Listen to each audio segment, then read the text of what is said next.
Hello students, welcome to our YouTube channel Well Commerce Classes. We started MCQ series of NTA NET paper 1.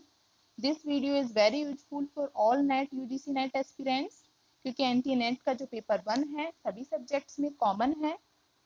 तो हम start करते हैं paper 1 की unit 9 people development and environment के questions. Okay तो हम इसका जो पार्ट 1 है वो पहले की वीडियो में डिस्कस कर चुके हैं। ये है हमारा पार्ट 2 जिसमें हम डिस्कस करेंगे 2012 के 5 क्वेश्चंस। ओके तो आज का क्वेश्चन नंबर 1 है match list 1 and second and select the correct answer from the codes given below. Okay आपको क्या करना है, लिस्ट 1 को लिस्ट सेकंड से मैच करना है। ठीक है तो आपका है, सबसे पहले मैं आपको इसका राइट आंसर बताने से पहले हम क्या करेंगे, इन सब के बारे में पढ़ेंगे। ओजोन होल जो आपको दे रखा है, green house effect, natural hazards and sustainable development, इनके बारे में हम पढ़ेंगे। तो ओजोन होल फर्स्टली, तो ओजोन होल क्या है, तो पहले तो आपको पता होना चाहिए कि ओजोन क्या है। ठीक है तो ओजोन जो लेयर है वो क्या करती है, हमारी अर्थ का क्या करती है, प्रोटेक्ट करती है हमारी अर्थ को। ठीक है बहुत सारे यूवी रेज से, यूवी जो विकिरणें आती हैं उनसे क्या करती है, हमारी अर्थ को प्रोटेक्ट करती है। तो ये इसका डेप्लेशन हो रहा है, लेकिन ओजोन लेयर का तो क्यों हो रहा है डेप्लेशन, ये हो रहा है मैन मेड कंपाउंड क्लोरोफ्लोरोकार्बन जो CFC है उसके कारण इसका डेप्लेशन हो रहा है बहुत। तो CFC जो है कहाँ से निकलती है, मैंने आपको कल की वीडियो में बताया था कि जो CFC है उसका मेन सोर्स क्या है, रेफ्रिजरेटर एंड AC जो है उनसे CFC निकलती है और उससे क्या हो रहा है, ओजोन का डेप्लेशन हो रहा है। और उससे ओजोन के डेप्रेशन के कारण मतलब ओजोन में होल हो रहा है। तो उससे क्या हो रहा है, यूवी रेज आ रही हैं जो कि हमारे लिए बहुत ज्यादा हानिकारक है। सेकंड है हमारा ग्रीन हाउस इफेक्ट। क्या होता है, आप सब लोग जानते हो ग्रीन हाउस इफेक्ट क्या है, एक नेचुरल प्रोसेस है जो क्या करती है, हमारे अर्थ के सरफेस को क्या कर देती है, वार्म करती है हमारे अर्थ के सरफेस को।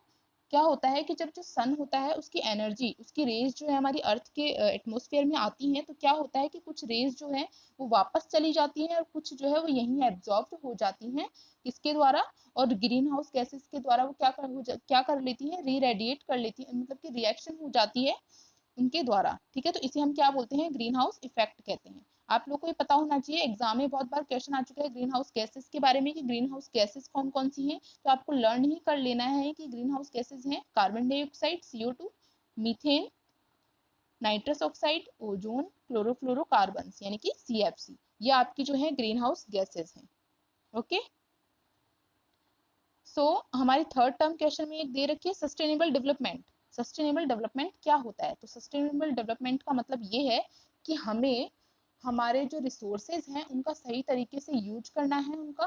ठीक है और इसका मतलब, इस टर्म को हम ऐसे डिफाइन कर सकते हैं कि सस्टेनेबल डेवलपमेंट का मतलब है सभी का डेवलपमेंट करना, हमारे इकोसिस्टम का सभी का, और हमारे रिसोर्सेज को सही तरीके से यूज करना, इस तरीके से यूज करना उन रिसोर्सेज को कि हम उनका इतना ज्यादा यूज ना करें कि वो अभी ही खत्म हो जाए। हमें फ्यूचर जनरेशन के लिए उन्हें बचा के रखना है, उन्हें सेव करके रखना है फ्यूचर जनरेशन के लिए।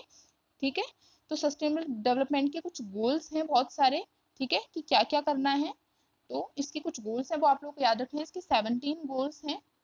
नो पॉवर्टी, कि पॉवर्टी नहीं होनी चाहिए बिल्कुल भी, इसका गोल है कि हमारे यहाँ वर्ल्ड में जो अर्थ है वहाँ पॉवर्टी नहीं होनी चाहिए। जीरो हंगर, हंगर नहीं होना चाहिए बिल्कुल भी। गुड हेल्थ होनी चाहिए लोगों की, क्वालिटी एजुकेशन मिलनी चाहिए उनकी उनकी जो एजुकेशन उसकी क्वालिटी बहुत अच्छी हो, जेंडर इक्वलिटी, ठीक है समानता होनी चाहिए, clean water and sanitation, affordable clean energy, decent work and economic growth. Economy जो है उससे भी रिलेटेड सस्टेनेबल डेवलपमेंट, उसकी ग्रोथ होनी चाहिए हमारी इकोनॉमी की। ठीक है हमारी अर्थव्यवस्था का क्या होना चाहिए, विकास होना चाहिए। इंडस्ट्री इनोवेशन एंड इंफ्रास्ट्रक्चर से रिलेटेड है। रिड्यूसिंग इनइक्वलिटी, असमानताओं को खत्म करना इसका क्या है, एम है सस्टेनेबल डेवलपमेंट यानी धारणीय विकास का। Sustainable cities and communities, responsible consumption and production, climate action, life below water, life on land। यहाँ पर लैंड जो है हमारी, वहाँ पर लाइफ, जीवन संभव होना चाहिए। ठीक है और peace, justice and strong institutions, partnership for the goals. Okay तो हम समझ चुके हैं सस्टेनेबल डेवलपमेंट का मतलब क्या है। ठीक है कि हमें हमारे रिसोर्सेज का सबका सही तरीके से यूज करना है। तो हम हमारे क्वेश्चन पर आते हैं, हमें मैच करना है। अब आप मैच कर सकते हो शायद ओजोन होल, तो उसको लिस्ट सेकंड में देखिए। ओजोन होल किससे रिलेटेड है, सुनामी से रिलेटेड नहीं है। यूवी रेडिएशन, तो मैंने बताया ओजोन में होल कैसे हो रहा है, यूवी, उससे क्या हो रहा है, यूवी रेडिएशन आ रही हैं। ठीक है। जो ग्रीन हाउस इफेक्ट है उसको मैच कीजिए, ग्रीन हाउस इफेक्ट मीथेन, क्योंकि मीथेन क्या है, एक ग्रीन हाउस गैस है। ठीक है। नेचुरल हजार्ड, नेचुरल हजार्ड क्या है, tsunami. Sustainable development, sustainable development आएगा इको सेंट्रिज्म से, ओके, पारिस्थितिक केंद्रवाद से। हम आते हैं हमारे नेक्स्ट क्वेश्चन पर। हमारा नेक्स्ट क्वेश्चन रिलेटेड है मीथेन से। ठीक है। तो मीथेन के बारे में आप लोग अभी पढ़ा है, जैसे कि मीथेन क्या है, ग्रीन हाउस गैस है। ओके। तो which of the following is a source of methane, methane का इनमें से कौन सा सोर्स है। मैं आप लोगों को बता देती हूँ। ऑप्शन नंबर ए है वेटलैंड्स, ऑप्शन बी है फॉर्म इंडस्ट्री, ऑप्शन सी है thermal power plant, option D है सीमेंट इंडस्ट्री। तो मीथेन जो है उसके सोर्सेज के बारे में हम थोड़ा पढ़ लेते हैं कि मीथेन के सोर्सेज हैं फॉसिल फ्यूल्स एंड प्रोडक्शन। ठीक है। फॉसिल फ्यूल के प्रोडक्शन से, डिस्ट्रीब्यूशन से क्या है, मीथेन मिलता है, मीथेन निकलती है। बायोमास बर्निंग, बायोमास के बर्न से भी। वेटलैंड्स, वेटलैंड्स का मतलब आर्द्र जो जगहें होती हैं उन्हें हम बोलते हैं वेटलैंड्स, गीली जो जगहें होती हैं। राइस एग्रीकल्चर, चावल की खेती से भी क्या निकलती है, methane. Landfill and waste. Okay. तो आप लोगों को ये याद रखना है कि मीथेन के सोर्स क्या क्या हैं, ये हैं। इनमें से क्वेश्चन आ सकता है, इनमें से कोई भी, तो आपको ये सारे ऑप्शंस पता होंगे, सारे मीथेन के सोर्सेज पता होंगे, तो आपका क्वेश्चन जो है वो गलत नहीं होगा। ठीक है। तो ये मीथेन के सोर्सेज थे। तो इस क्वेश्चन में पूछा है मीथेन का सोर्स, तो आप लोग बता सकते हैं मीथेन का सोर्स है ऑप्शन नंबर ए वेटलैंड्स। ठीक है। क्योंकि फोम इंडस्ट्री आप लोग जानते हो, थर्मल पावर प्लांट के बारे में मैंने आपको बताया था पहले कि थर्मल पावर प्लांट क्या है, पावर स्टेशन है जो क्या करता है, हीट की एनर्जी को इलेक्ट्रिक एनर्जी में कन्वर्ट करता है। ठीक है। सीमेंट इंडस्ट्री, जहाँ सीमेंट बनती है। हमारा नेक्स्ट क्वेश्चन है Minamata disaster in Japan was caused by pollution due to. Minamata disaster जो है जापान में हुआ था, डिजीज वहां आई थी, क्यों हुई थी, किसके कारण हुई थी। ठीक है। ये आपको बताना है। ठीक है। तो फर्स्ट ऑप्शन है लेड, सेकंड है mercury, option C is cadmium and option D is zinc. Okay. तो ऑप्शन ए है लेड। लेड के बारे में इन सबके, मैं आपको सही आंसर बताने से पहले इन सारे ऑप्शन के बारे में हम डिस्कस करते हैं। ऑप्शन ए है लेड। तो लेड के बारे में बता देती हूँ। लेड जो है, आपने पेंसिल्स जो है हम यूज करते हैं उनके अंदर क्या आता है, लेड आता है। तो लेड जो है उससे क्या डिजीज होती है, लेड पॉइजनिंग जो है वो होती है। और ये जो है मेटल है, इसमें ऑप्शंस में जो है सारी दे रखी है आपको, लेड जिंक, सारी क्या है, मेटल है। मेटल मतलब धातुएं हैं। ठीक है। तो इसके सिम्टम्स क्या हैं, सिम्टम्स ये हैं, इससे क्या होता है, हेडेक होता है, इरिटेबिलिटी होती है, मेमोरी प्रॉब्लम्स हो जाती हैं, इनएबिलिटी हो जाती है चिल्ड्रंस में बहुत ज्यादा। ठीक है। तो ये सब होता है। सेकंड था हमारा ऑप्शन मरकरी। मरकरी से क्या होता है, मिनीमाटा डिजीज हुई थी जापान के अंदर मरकरी से। ठीक है। मरकरी का मतलब पारा, इससे डिजीज हुई थी। और ये कैसे हुई थी मैं बताती हूँ आपको कि जापान में क्या था कि पानी के अंदर जो है ये जो मरकरी है वो पानी में घुल गया था, और पानी के अंदर जो फिशेस थी उनमें चला गया उससे। और फिशेस से क्या हुआ, वहाँ के ह्यूमंस में आ गया है, जिससे उनमें क्या हो गया, जो मिनीमाटा डिजीज है वो हो गई उनमें। और किसके कारण हो गई, मरकरी के कारण। ठीक है। मरकरी पानी में घुला था। एक है ऑप्शन हमारा जिंक। तो जिंक क्या है, जिंक एक मिनरल है जो हमारी बॉडी के लिए बहुत ज्यादा असेंशियल है। बहुत सारे फूड में जो है ये प्रेजेंट रहता है। ठीक है। जैसे कि पालक हो गया, इनमें जिंक होता है, इनसे जिंक मिलता है हमारी बॉडी के लिए, गुड हेल्थ के लिए बहुत जरूरी है जिंक। ठीक है। एक है हमारा कैडमियम। तो कैडमियम क्या है, कैडमियम जो है माइनिंग कंपनी से, इनसे निकलता है। ठीक है। रिवर्स में जाता है फिर। ठीक है। तो इससे क्या हो सकता है, किडनी फेलियर, ये बहुत सारी डिजीज हो सकती है, जैसे इटाई इटाई भी कैडमियम से होती है। ओके। इटाई इटाई डिजीज होती है, आप लोग शॉर्ट नोट्स बना सकते हो इनके बारे में। ठीक है। इनसे रिलेटेड बहुत सारे क्वेश्चंस हमारे प्रीवियस एग्जाम्स में आ चुके हैं। तो इस क्वेश्चन का आंसर है Minamata disaster in Japan was caused by pollution due to. तो इसका राइट आंसर क्या है, मरकरी। मरकरी के कारण हुई थी, पारा के कारण। हमारा नेक्स्ट क्वेश्चन है biomagnification means increase in the. ठीक है। जैव आवर्धन का तात्पर्य किसकी वृद्धि से होता है।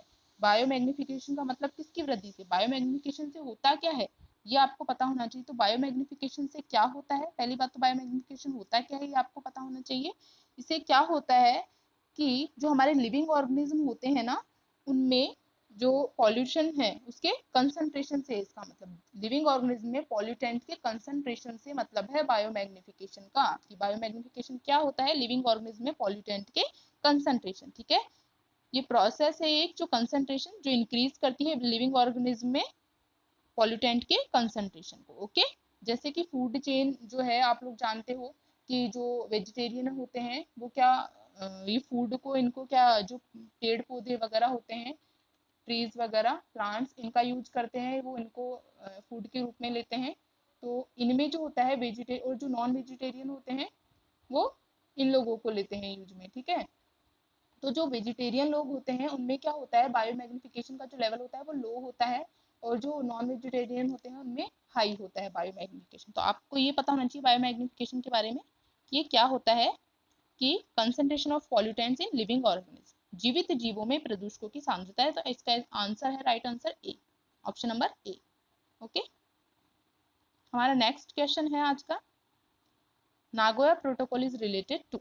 तो आप लोगों को पता होना चाहिए, ऑप्शन नंबर ए है इसका क्लाइमेट चेंज, ऑप्शन बी है ozone depletion, option C is hazardous waste, option D is biodiversity. Okay, तो ऑप्शन ए, हम इन ऑप्शंस के बारे में सबके बारे में डिस्कस करते हैं। पहली बात तो आपको ये पता होना चाहिए कि प्रोटोकॉल क्या होता है। आप सब लोग जानते हो प्रोटोकॉल का मतलब रूल्स एंड रेगुलेशंस। ओके, तो बहुत सारे रूल्स एंड रेगुलेशंस बनाए गए हैं हमारे क्लाइमेट के लिए। क्लाइमेट जो चेंज हो रहा है उसको प्रोटेक्ट करने के लिए प्रोटोकॉल बनाए गए हैं, ओजोन डिप्लेशन हो रहा है उसके लिए प्रोटोकॉल बनाए हैं, हजार्ड्स वेस्ट हो रहा है उसके लिए, बायोडाइवर्सिटी के लिए भी बनाए गए हैं प्रोटोकॉल्स बनाए गए। तो हम इन सबके प्रोटोकॉल्स के बारे में एक बार रीड आउट करते हैं। हमारा ऑप्शन जो ए था क्लाइमेट चेंज, उसके लिए प्रोटोकॉल बनाया गया है द क्योटो प्रोटोकॉल। ओके, तो क्योटो जो है वो जापान से रिलेटेड है, जापान में अडॉप्ट किया गया था ये। क्योटो प्रोटोकॉल एक इंटरनेशनल ट्रीटी है, इंटरनेशनल संधि है। ठीक है, 1992 में की गई थी, United Nations framework convention on climate change UNFCCC के द्वारा की गई थी ये। ठीक है, ये क्यों की गई थी कि बहुत ज्यादा ग्लोबल वार्मिंग हो रही है, ग्रीन हाउस गैसेस के एमिशंस के कारण क्या हो रहा है, ग्लोबल वार्मिंग हो रही है हमारी अर्थ पर। ठीक है, तो ये क्या है कि हमारे जो क्लाइमेट चेंज हो रहा है इसके कारण, तो इसको रोकने के लिए, इसके लिए प्रोटेक्शन के लिए क्योटो प्रोटोकॉल जो है वो बनाया गया था। ठीक है, फोर्स में कब आया था, 16 फरवरी 2005 को। इसमें पार्टीज है 192। वैसे आप लोगों को ये ध्यान में रखने की जरूरत है कि किससे रिलेटेड है, तो क्योटो प्रोटोकॉल रिलेटेड है हमारे क्लाइमेट चेंज से। सेकंड प्रोटोकॉल हमारा दे रखा है मॉनिट्रियल प्रोटोकॉल। ओके, तो ये रिलेटेड है हमारे ओजोन लेयर से। ठीक है, ओजोन लेयर का क्या हो रहा है, डिप्लेशन हो रहा है बहुत ज्यादा, किसके कारण, मैंने अभी बताया था सीएफसी के कारण। ठीक है, तो उसको प्रोटेक्ट करने के लिए क्या बनाया गया, मॉनिट्रियल प्रोटोकॉल। ये भी इंटरनेशनल ट्रीटी है, अंतरराष्ट्रीय संधि है, जो कि ओजोन लेयर के प्रोटेक्शन के लिए बनाई गई थी। ठीक है, तो इसका एग्रीमेंट हुआ था 16 सितंबर 1987 को, फोर्स में आई थी 1989 को, 1 जैन 1989। अब हम पढ़ते हैं हजार्ड्स वेस्ट जो है। तो हजार्ड्स वेस्ट जो होते हैं उसके लिए बहुत सारे मूवमेंट, ट्रांसबाउंडरी मूवमेंट्स चलाए गए हैं। ओके, तो ये हमारे कुछ प्रोटोकॉल थे, ये आप लोगों को ध्यान में रखना है। इन सभी प्रोटोकॉल से रिलेटेड क्वेश्चंस आ चुके हैं एग्जाम में। तो हमारा नागोया प्रोटोकॉल किससे रिलेटेड है, हमारा नागोया प्रोटोकॉल रिलेटेड है, अच्छा हमने इसके बारे में नहीं पढ़ा है अभी। तो नागोया प्रोटोकॉल जो है वो रिलेटेड है हमारा बायोडाइवर्सिटी से। ओके, तो जो नागोया प्रोटोकॉल है वो ये कहता है कि ये बनाया गया है हमारे, इसलिए बनाया गया है कि जो हमारे बायोलॉजिकल रिसोर्सेज हैं, ओके, हम उनका कैसे प्रोटेक्शन करें, हम उसका किस तरीके से यूज करें, इसके लिए बनाया गया है। हमारी बायोडाइवर्सिटी जो है उसको प्रोटेक्ट करने के लिए बनाया गया है।